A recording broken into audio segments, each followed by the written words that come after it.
All right. All right. Yep. Good morning, everybody.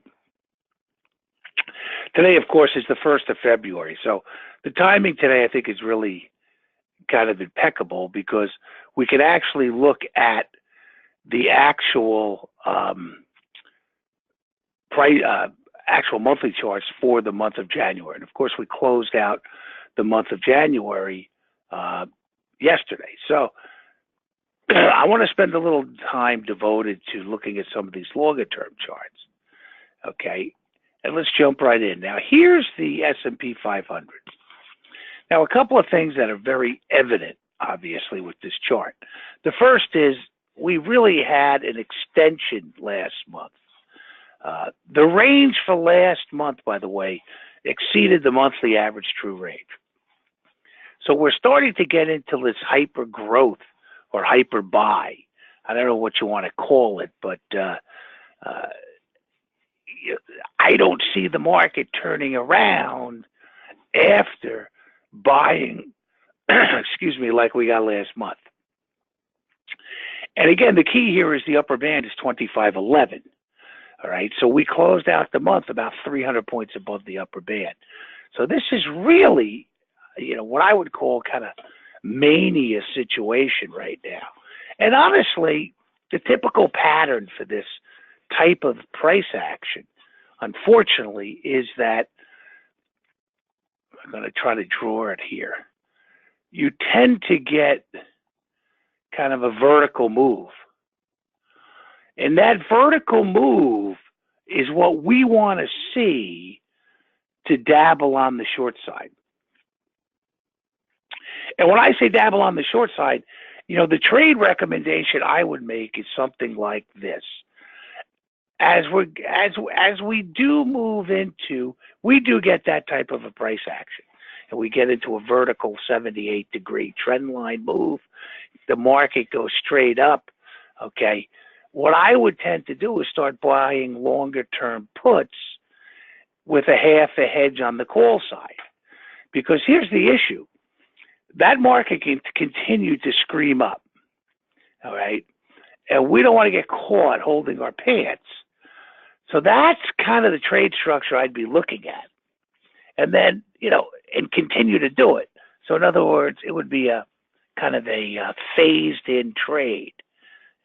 Maybe go out 5-6 months, buy some puts, use half. If you bought 4 puts, you'd buy half calls. So if you bought 4 puts, you buy 2 calls. As it continues higher, I would do the same thing and continue to add to it. Because what's ultimately happen is, if it continues to rocket higher, and this is what happened, by the way, back in 2000. If it continues to rocket higher, you're basically hedged to a degree. And what's going to happen is, if we get that vertical type move, that blow off move, the down move is going to be swift. And it's almost like you're too late to get in once it starts. But again, here's the key right now. Upper band is 2511. The midpoint of January's monthly bar is 2778. All right, so that to me is an area where support should come in. And, we are, about 25, 20, we're almost 50 points above that price level. So what I'm saying is, we could have a pullback of 50 points, and it's somewhat immaterial. All right, now this is a shorter term view. I only put up 3 years on the S&P 500. But here's what's kind of interesting about this chart. You can see a couple of things happen. Number one, down here we had positive ADX. We had the plus D1 cross above the minus D1. And as you can see, it's been spreading nicely. Just like the PPO has been spreading, just like the money flow has been continuing to move up. All right, and once it closed here above the upper band, it continued to take off. Now, we know a couple of factors here with this. So we know that when price gets above this upper band, that usually at some point there's going to be a retest of that band, of the upper band, when it does in fact correct. So I feel pretty comfortable that at some point after the market does pull back, and I will guarantee this, it will pull back significantly at some point. Okay, this market's not going to stay above the upper band forever. It's just a fact of life.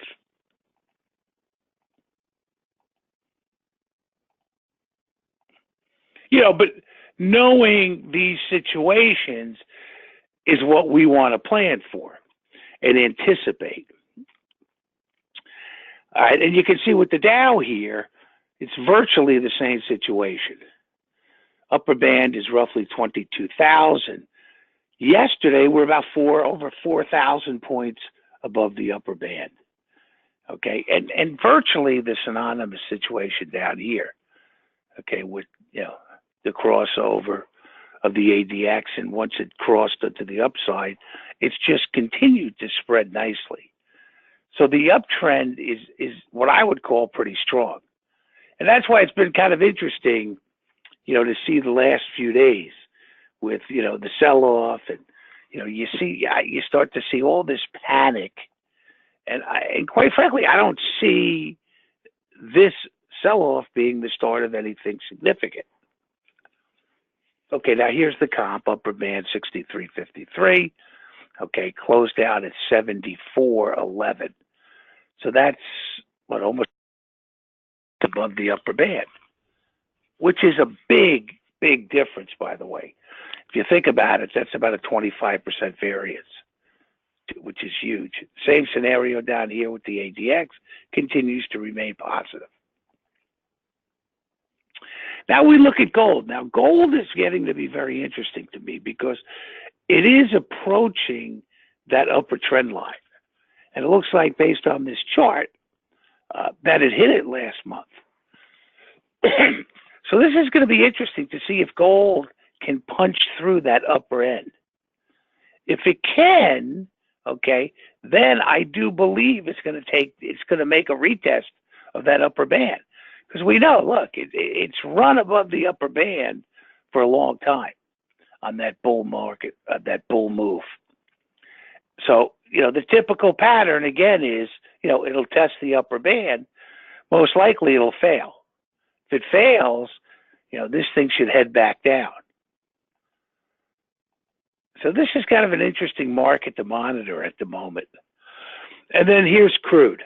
Okay, again, I'm using the spot price because the spot price enables us to plot the extreme bands. But mid band is 56, and as I've been saying for a long time, that's been the key. Can we clear 56?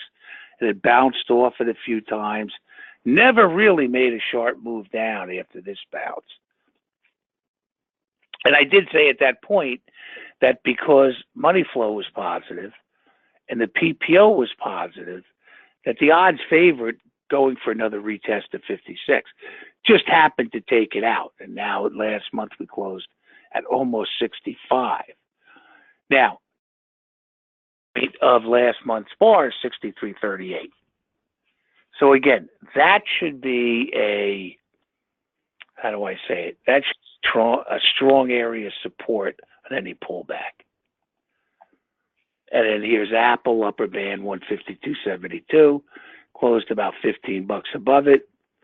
The mid bar is 172.35. Now, it closed below the mid bar last month. Okay, so what we want to do is monitor to see if this will hold. Okay, because Apple had that little pullback. And, it's kind of at a precarious situation. But again, if we look down here, ADX is still positive. All right. Money flow is still positive. So there's still a lot of positive technical factors involved with Apple.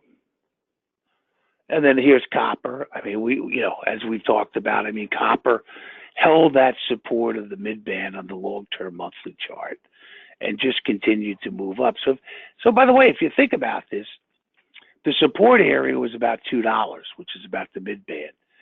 It closed yesterday at the end of the month at 320. So that's moved up about 50% since that bottom.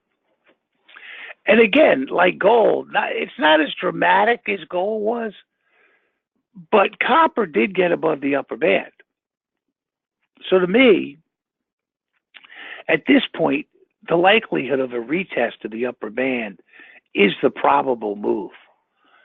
And if you look at FCX, by the way, you'll see FCX also got above the upper band. Excuse me. Any questions before I move on?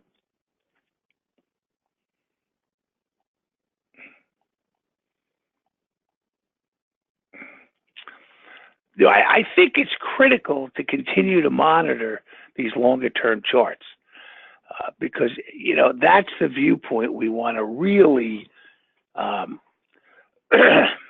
focus on. Oh, that's a great question. Thanks, Andrew. No, you know what?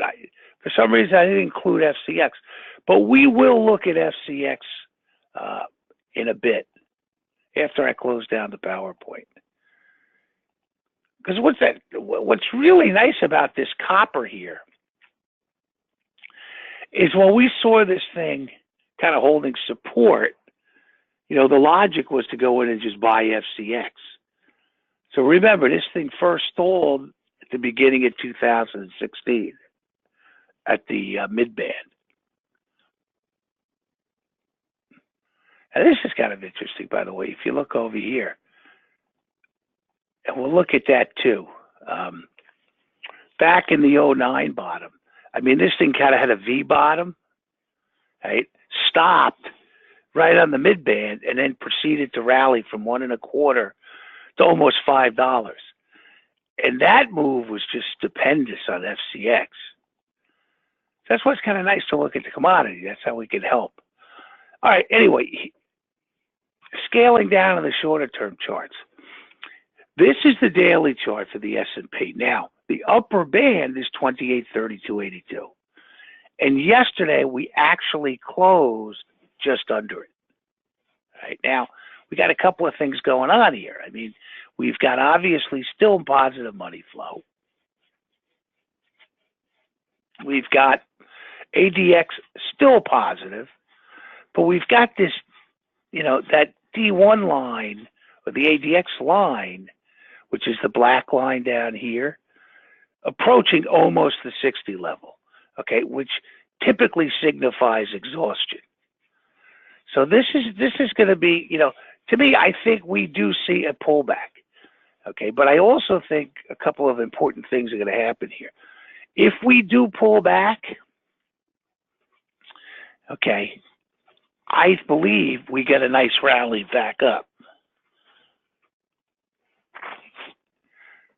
So that's the determination of that pullback is really what you want to focus on and what we'll be looking at. Because remember, we still have a big move down to get to the upper band on the monthly chart.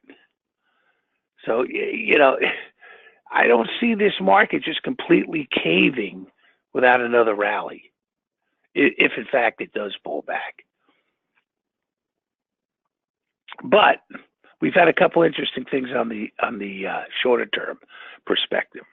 That is, we have confirmed the move up to 28.90. Now, as you can see, we kind of sell support, and that's what we're trying to do right now, holding support at that major 28.12 level. And honestly, I think if we do violate that, which I'm not sure we're going to do that, the furthest it drops is at 27.34. So again, we've got uptrend formations in the 60. I scaled down to the 30. Same situation. We still have an uptrend formation on the 30-minute chart. It's almost as if this market's just kind of gotten ahead of itself too far, too fast. And all markets, by the way, not just the S&P. Okay, we look at the VIX now. The VIX. See, this is kind of interesting. There were, and I'll say this. How do I say? I'll say this with some degree of confidence that probably the main trade strategy should be when we start to see those divergences between the S&P and the VIX. And when I mean divergence, I mean both of those instruments closing in the same direction. It's almost like just put on a straddle and see what happens. Okay. And we also, by the way, had the divergence on the weekly chart. So, because it's a higher time frame, the move should have been stronger, and that's kind of what we've experienced here the past few days. But again, we scale down to the 60-minute chart of the VIX. I mean, we can see a couple of things, all right? The main thing being this. Back here in the middle of January, it took out the upper band. Okay, so we know that there's a very, very high probability that it's going to retest that upper band. Okay, and again, there's only one of two scenarios that's going to occur on the retest. Either it breaks through it or it doesn't. I mean, it's not a lot of options there on the retest. But what happened was we got above the upper band. So again, we know it's strength. All right, here's where it crossed into an uptrend. All right, so then the key is we know that the VIX is probably going to rally again. All right, and here it got oversold, and then it happened that the other day we got back above the upper band, and then yesterday actually closed underneath it. So the point here is this.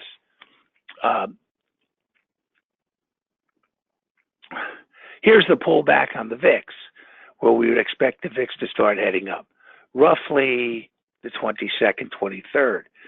If I go back to the S&P on the 22nd, 23rd, it actually did make a higher high, but you can see that an intermediate top followed, made a higher high on the 29th.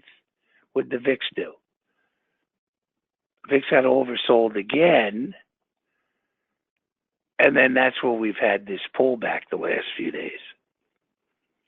So it's kind of an interesting thing how this works and this phenomena, because just looking at the upper bands gives us that, if you will, that projection as to what the market should do.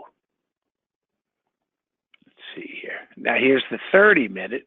Again, you see the 30-minute moved into an uptrend, got clearly above the upper band back on the 17th, and then on the retest, it got above it again. Okay, now that tells us something very simple.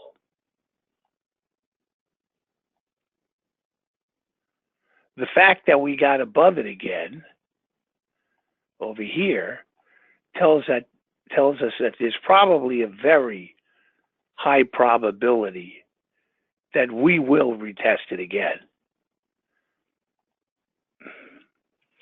All right, now we go to the Qs. Here's the daily chart of the Qs. Again, sitting at 171.11 is the upper band.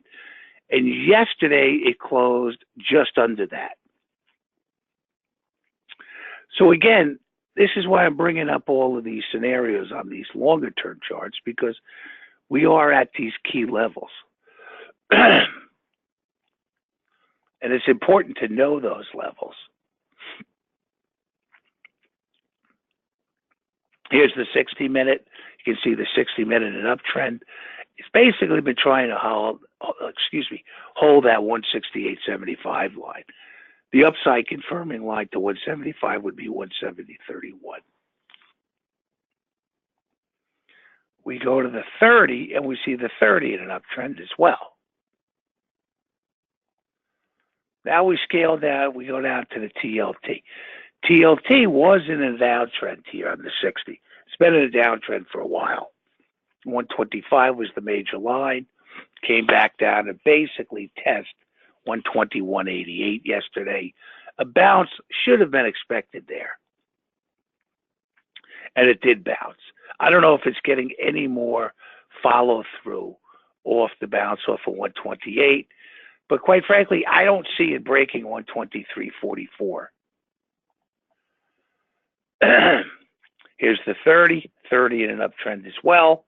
There's the 121.88 line, 123.44 in the upside. Now, again, if it does clear 123 level, I see it testing 125. I don't see 125 being exceeded. And then there's the 30. Okay, then we go to GDX. GDX, again, here's the 60, clearly in an uptrend. Now, again, we know it's in an uptrend because here's the longer term averages. 25 line wasn't breached, and now we've had a sell-off. It stopped basically on the 123.44 line. So it basically dropped 2 levels. Now, again, when the trend is up, I typically expect a 2-level drop, no more. And here's, that happened to happen, how do I say it? That happened to occur here on the GDX. So again, that's a very simple rule of thumb. 23.64 is the upside line. And yesterday it closed above it. So again, close above that today, it's going to retest 124.22. Now here's the only negative right now. The 30, if you look here at the 30-minute, the 200 and the 253 are exactly the same. They're both 23.79.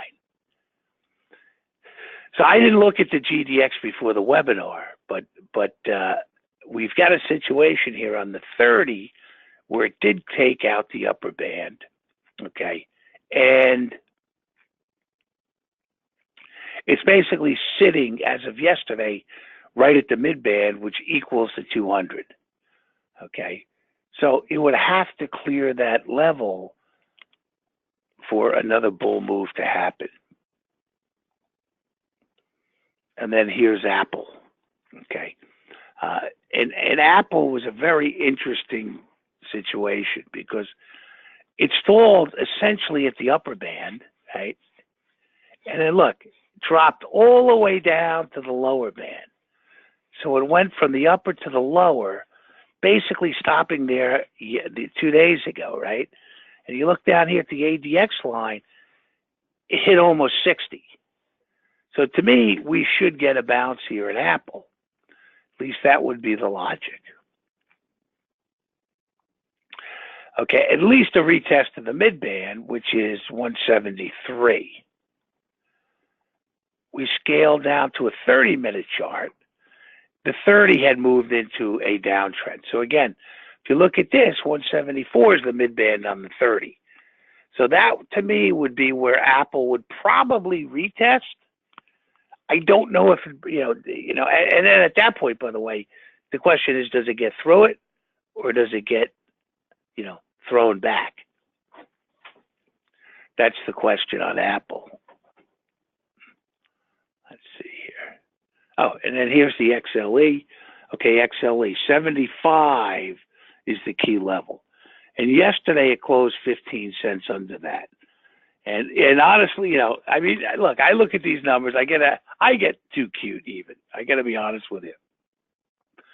Because I saw it closed under and I said, wow, it's going to continue to head down. But, it's so close that, it probably would test it again. So this will be interesting to see if the XLE can recoup 75 today. And again, like Apple, the 30 had crossed down. All right. So we know that 76 area, which is the mid band, should be a resistance area. All right, now that's what I wanted to cover. Let me close this down. Close that down, and we'll look at some of these other.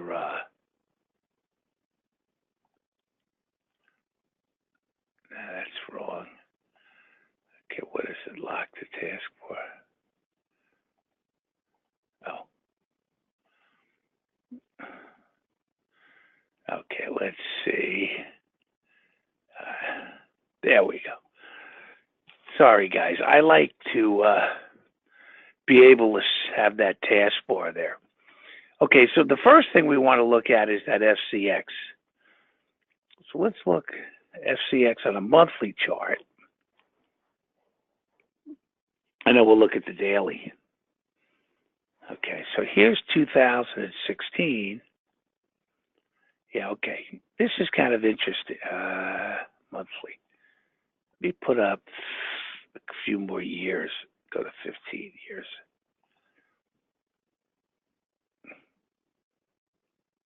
Okay. Because I think this is really interesting because if you look at the copper chart, here's that V bottom we talked about back in 09 when copper dropped to 1.25. FCX dropped to 629. So it had been $50 a share, dropped to 629. The material had actually bottomed. And look at that. That run went from 6 to 50. All right, and of course, then it sold off again. Actually made a lower low. So it's kind of interesting. FCX made a higher high on the rally, and then it made a lower low.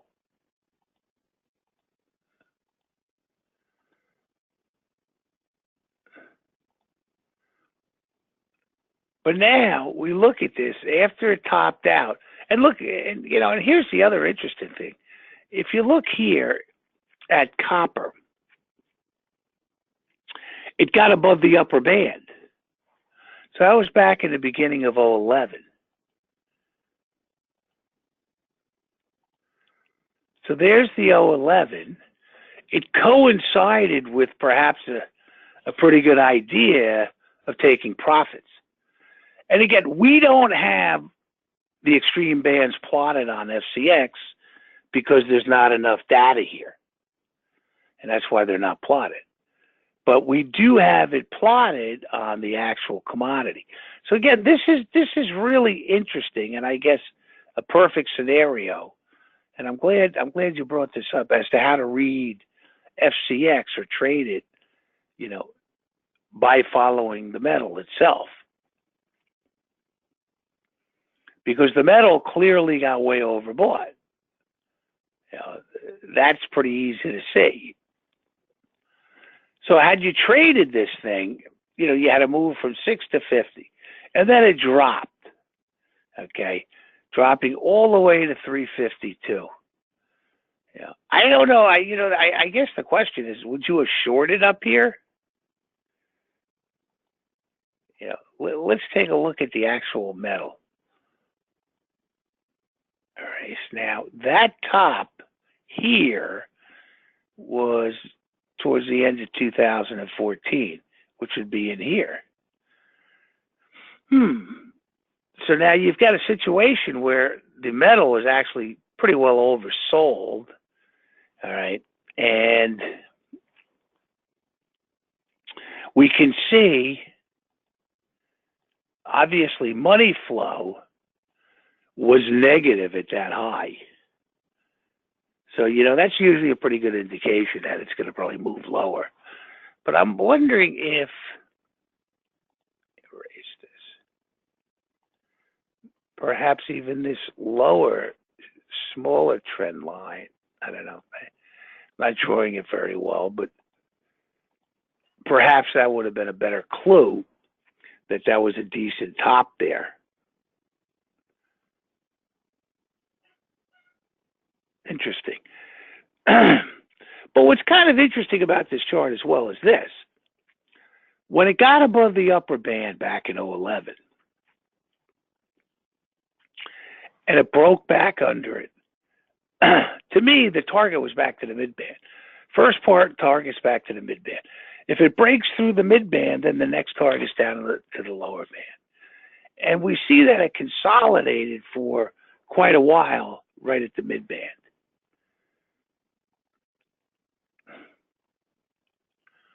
So we look here in 16, it looks like we actually had another V bottom, but I'm not so certain. Let me put up a weekly chart.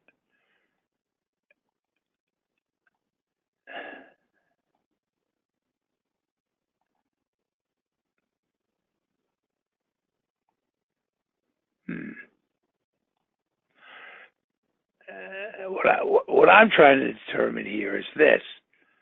Would you have had an opportunity? Add a few more months here.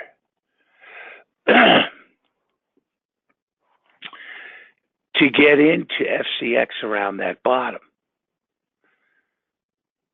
Because that would be the bottom there. And it's interesting, on the monthly chart, I mean, it looks like a V bottom. It just took off. But yeah, you probably would have had time to get in there. Oh, I'm sorry. Where the heck did FCX go? Wrong one. What am I doing here? Let me erase that. Default is the S&P 500. Okay, here it is. All right, this makes it even more interesting. Wow.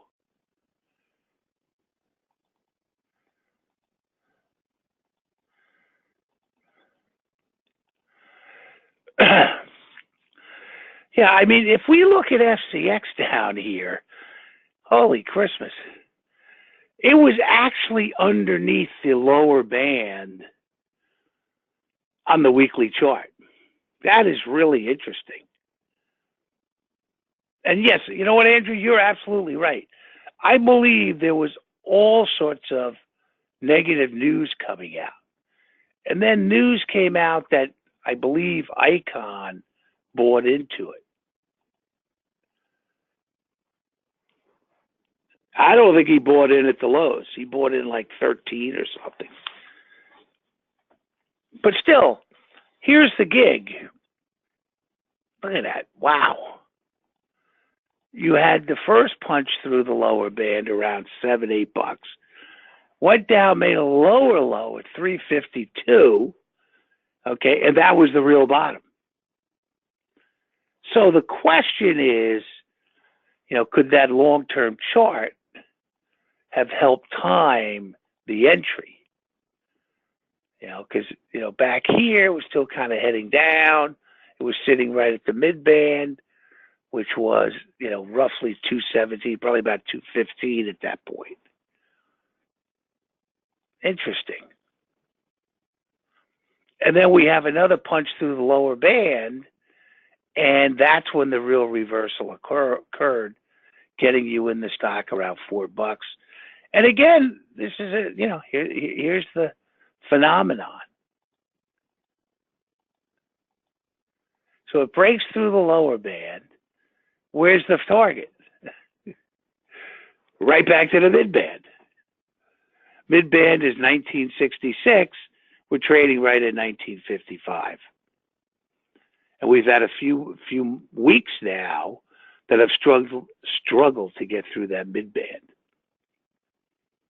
So if you are long at $4 and you've got a 5-bagger right here, the question becomes, what do you do?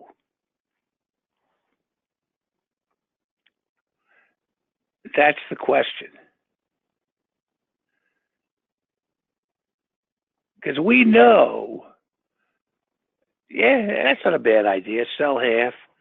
What I was thinking of was, you know, maybe you sell some calls up here and maybe buy some put protection, you know, down in here. You know, basically, you know, hedge the position. Because if I look at the daily chart,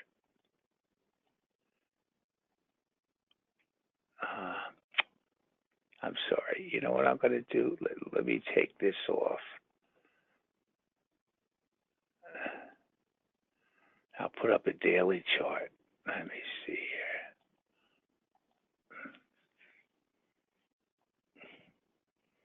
Because this is kind of an interesting phenomenon, what's going on with FCX right now. All right. That's hour. Okay, so they should be daily. All right, there we go. If we look at the daily, look where it's trading. Okay, broke the upper band, and right now it's just under the upper band. So to me, selling calls above that somewhere up here is kind of a logical thing to do. And then maybe consider protection.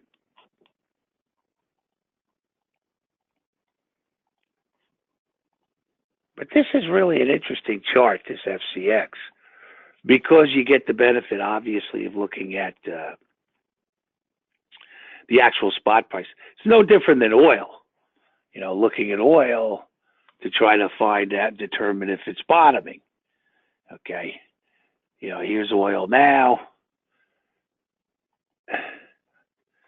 It's the XLE daily. And again, just like FCX or copper, you know, it broke through the upper band and now it's back under it. So again, we're at some really interesting levels here in a lot of these markets. Interesting levels. Yeah, that's what I like. That's what I would contemplate. You know, we get above the upper, sell a higher price call, use that money to help fund the puts. Ideally, you know, if you can even come ahead of the game a little bit, it's better.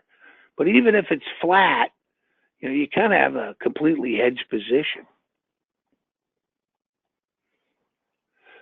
Because remember, what's kind of interesting is, you know, these stocks keep climbing, the calls get more expensive. The puts get cheaper. You know, as the stocks go lower, there's no call premium. Okay? But the puts get really expensive.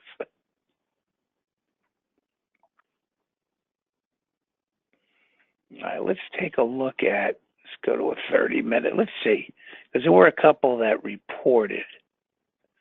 Of course, we had Facebook report. Okay, they reported screen right up to the upper band. We had this ALGT. You know, this is tough. You know, I'm going to look at a 3-minute chart. I mean, look at this. It just screamed right up off the earnings. And not much you can do. And, you know, I guess the only logic here on this ALGT, because it didn't close above the high of the gap bar or that strong bar, was to maybe consider a nibble on the short side.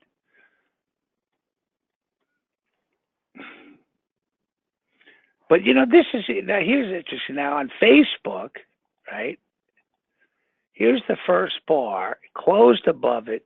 Notice how it came back. The first bar was support, essentially support.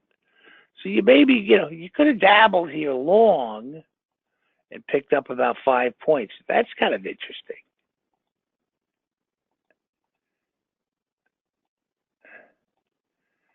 Let's see here. OSTK I had on the list. Yeah, not terribly sexy on this.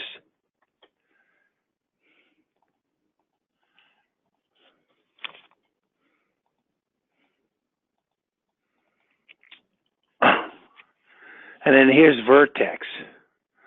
You know, Vertex first bar, doji bar, means indecision, 174.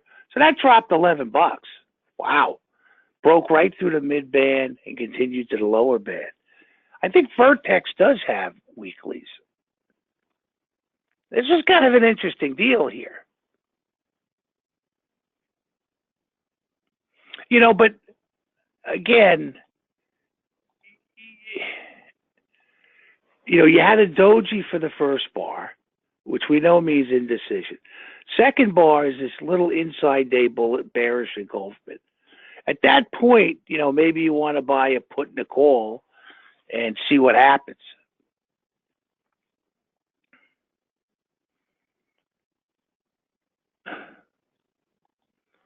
As opposed to a directional trade. And then, it broke through, closed right through the mid band, went right to the lower band. So from that point, it's about 170. That's about $11 drop. That's nice. Where is my? There we go.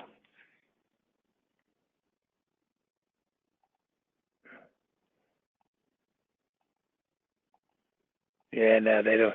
They don't have. They don't have weeklies, but I'm pretty sure Vertex does. Yeah, they have. They definitely have weeklies. But that to me is not a real clear signal. Now let's look at the higher time frames on Vertex.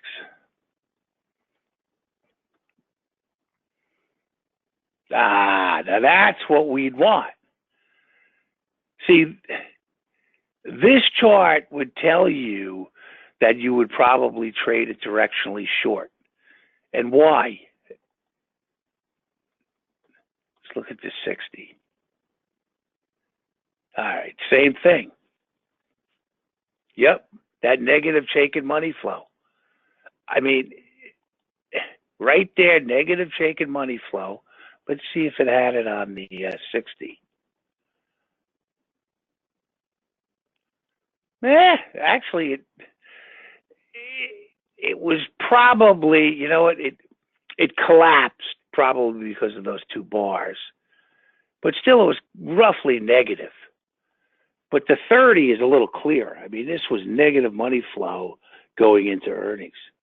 And what's interesting is, look, it stalled again right at the upper band on the 30. So the logic here, this is 174.32. It hit 174.96 before it started to collapse. Yeah, upper band 260. So this, had you been looking to trade this off earnings, 10-minute negative money flow, 30 negative. The only one slightly positive here was the 3-minute, which I put not a lot of credence in terms of those type of indicators. I look at it more for the bands.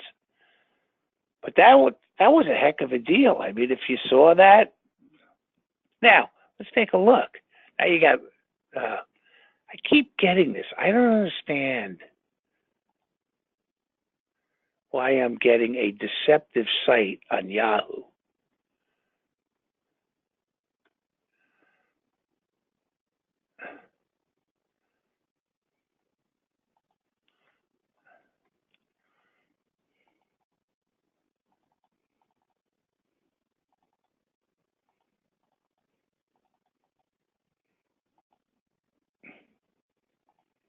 It's funny because by the end of the day, it's only down 71 cents.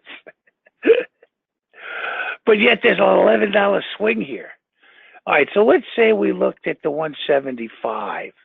I don't know if there's a 174 put. They don't even have a 175. Right. Am I looking at the right? Yeah, Vertex Pharmaceuticals. Not a lot of volume. God, this is terrible. Just want to see what the low for the day was. Yeah, they're showing a low of 620. I don't know. Because it's so thinly traded, that's why it's like that. That's terrible. Too bad, because that's the pattern. All right, what's the next one? Close that down. That makes me nervous. All right, let's see here. What do we got now? Baba. Okay, Alibaba reported as well. All right.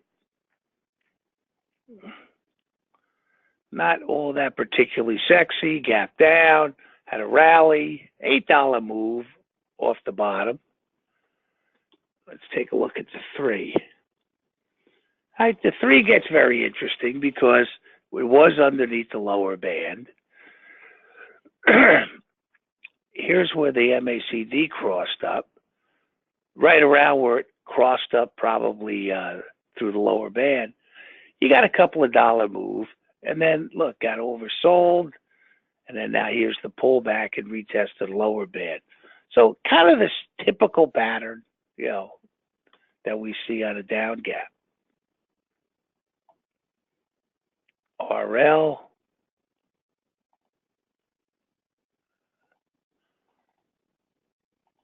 Yeah, Bob is definitely you could have gotten into without getting completely chewed up on the options. I don't know if RL has great options either.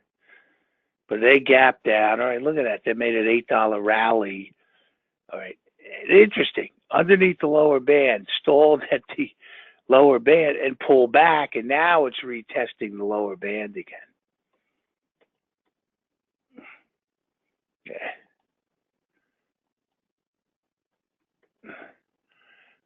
Bob and me would have been an interesting one to look to potentially trade. All right, and then there's the move off the 30. I'm sorry, the 3 minute, where you see move well underneath the lower band, came back up to just about the upper band. Now, let me see what the 30 minute looks like here. So I'll bet you the 30. All right, 30 was in an uptrend, which is what I kind of thought it would be. Money flow is negative, but look where it came back to here, right back to the mid band.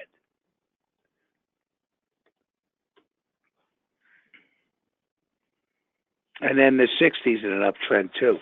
So this is interesting because the movement underneath the lower band, to me, probably, obviously the odds favored a snapback as opposed to a sell-off. Let's see, the only other one we had today was VLO. All right, VLO really didn't gap big, but it made a pretty big move after the earnings. Came back, stopped right at the lower band.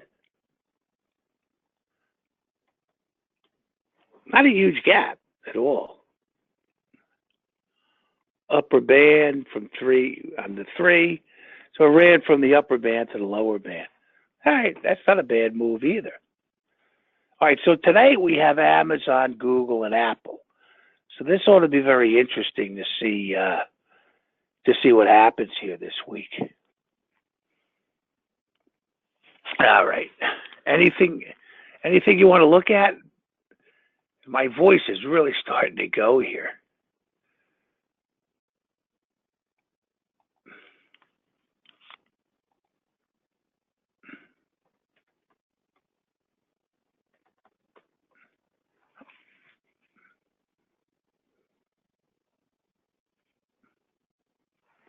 And this BABA, I do think, right now it's coming back to the retest of that lower band. This will be kind of interesting to see if that holds above the lower band. But here's another thing with BABA. Excuse me. Because now the threes turn into a downtrend, okay? There might be a late day move here where it turns heads up, gets overbought. And right now, my preference would be to wait for it to get overbought and then buy puts on a move back down. That might be a quick, sharp move.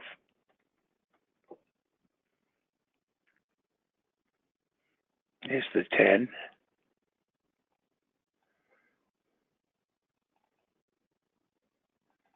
Interesting.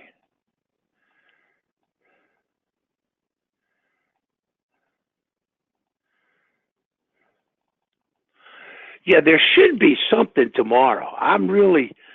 This is interesting because I don't remember Amazon in a while reporting on a Thursday.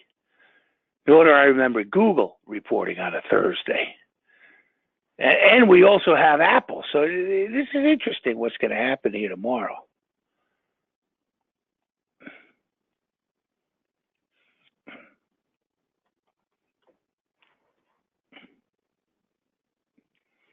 There's Amazon on the monthly chart. Look at the move that thing made. It's funny. You look at this chart of Amazon, and it's probably one of the few charts that in the bottom in 09, here's that bottom, it actually made a higher bottom. most stocks had made lower lows. But look at that. It's $35 a share, and it hit 1472. And I think Apple goes higher. I'm sorry, Amazon. Now, you imagine you're in this deal and you're out of it here or even in here, and look at it, just continued to creep. What an amazing run this stock made. All right. Well, anyway, I don't see any other questions. I'm kind of losing my voice, so I do apologize for that. But I'm going to close now for today, and we'll meet again in 2 weeks.